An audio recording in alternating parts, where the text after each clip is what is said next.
The Emerald City of Oz, by L. Frank Baum. Chapter 24. How the Tin Woodman Told the Sad News.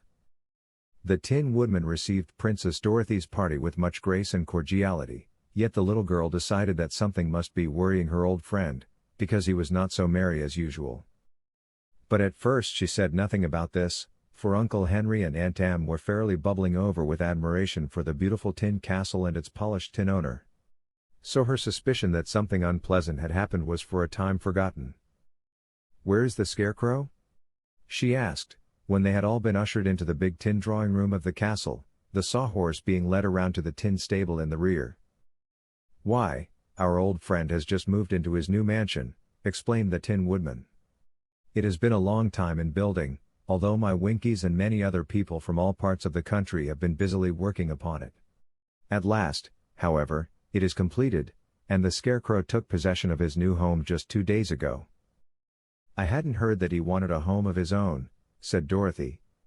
"Why doesn't he live with Ozma in the Emerald City? He used to, you know, and I thought he was happy there." "It seems," said the Tin Woodman, "that our dear Scarecrow cannot be contented with city life, however beautiful his surroundings might be. Originally he was a farmer, for he passed his early life in a cornfield, where he was supposed to frighten away the crows." "I know," said Dorothy, nodding. "I found him, and lifted him down from his pole. So now, after a long residence in the Emerald City, his tastes have turned to farm life again," continued the Tin Man. "He feels that he cannot be happy without a farm of his own, so Ozma gave him some land and everyone helped him build his mansion, and now he is settled there for good." "Who designed his house?" asked the Shaggy Man. "I believe it was Jack Pumpkinhead, who is also a farmer," was the reply. They were now invited to enter the tin dining room, where luncheon was served. Aunt Em found, to her satisfaction, that Dorothy's promise was more than fulfilled, for, although the Tin Woodman had no appetite of his own, he respected the appetites of his guests and saw that they were bountifully fed. They passed the afternoon in wandering through the beautiful gardens and grounds of the palace. The walks were all paved with sheets of tin, brightly polished, and there were tin fountains and tin statues here and there among the trees.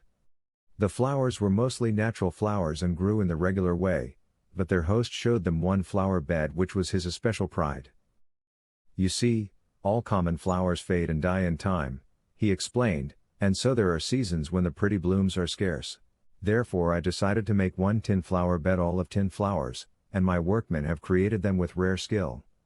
Here you see tin camellias, tin marigolds, tin carnations, tin poppies and tin hollyhocks growing as naturally as if they were real. Indeed, they were a pretty sight, and glistened under the sunlight like spun silver." "Isn't this tin hollyhock going to seed?" asked the wizard, bending over the flowers. "Why, I believe it is," exclaimed the Tin Woodman, as if surprised. "I hadn't noticed that before. But I shall plant the tin seeds and raise another bed of tin hollyhocks." In one corner of the gardens Nick Chopper had established a fish pond, in which they saw swimming and disporting themselves many pretty tin fishes. "Would they bite on hooks?"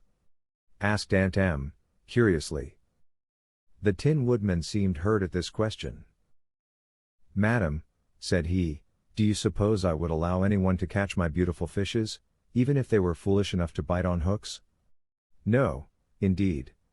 Every created thing is safe from harm in my domain, and I would as soon think of killing my little friend Dorothy as killing one of my tin fishes."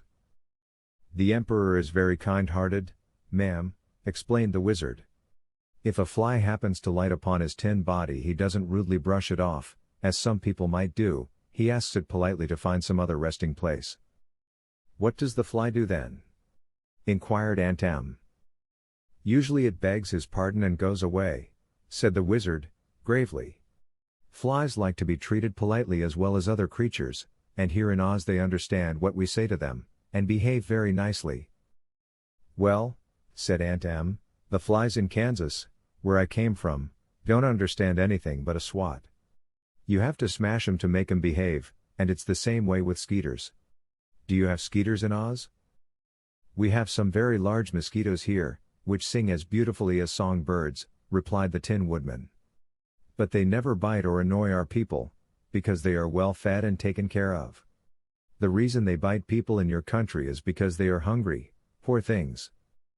Yes, agreed Aunt Em, they're hungry, all right. And they ain't very particular who they feed on. I'm glad you've got the Skeeters educated in Oz. That evening after dinner they were entertained by the Emperor's Tin Cornet Band, which played for them several sweet melodies. Also the wizard did a few sleight of hand tricks to amuse the company, after which they all retired to their cozy tin bedrooms and slept soundly until morning.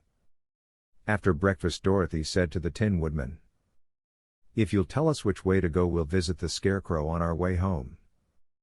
"I will go with you, and show you the way," replied the Emperor, "for I must journey today to the Emerald City."